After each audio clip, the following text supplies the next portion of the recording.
I started Austin Bazaar out of my garage in 2008, and the idea came out of a simple experience I had at a retail store.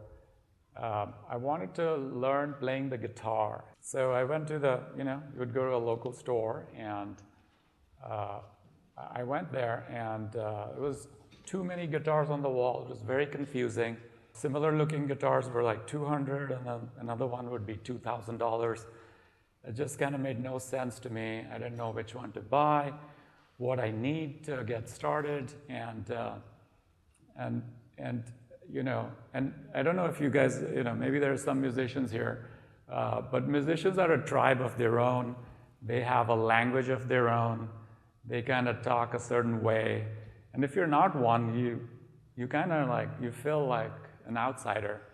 And that's what I felt, and and so it wasn't the best. It was very hard for me to really decide what to get, and so I'm like, there should be a better experience where you can confidently say, I don't know anything, and still, be welcomed as a customer. And so with that, to trying to deliver that experience, I founded Austin Bazaar, and we started with selling musical instruments for beginners. So my first mission was to make it easy and simple and straightforward. And one of the things I found confusing in that guitar store is, what do I need to start learning? I know I need a teacher, but other than that, what do you need? What do you really need? And there's quite a bit that goes into it. And so we simplified it. We made packages where people could just buy package 1, 2, or 3.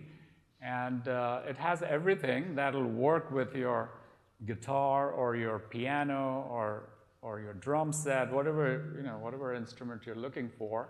We used to insure, and we used to with mostly carrier declared values, and because some of our stuff is just expensive.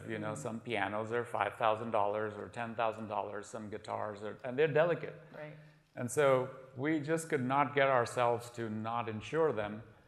But A, it was expensive. B, when we really needed it, the claims process was very frustrating and hard.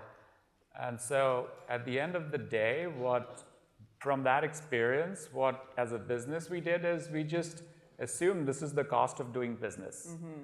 And we baked it into our cost structure and kind of started self-insuring a little bit.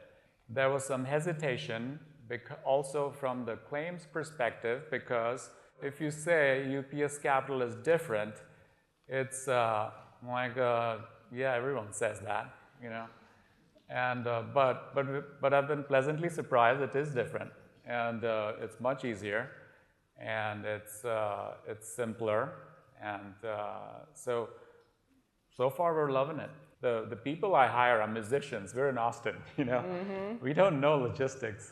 But we had to do it, right? So we rather talk to customers, we talk about guitars, we talk about artists, that kind of stuff. And so if the complexity, if that can be taken away, then it's great, right? And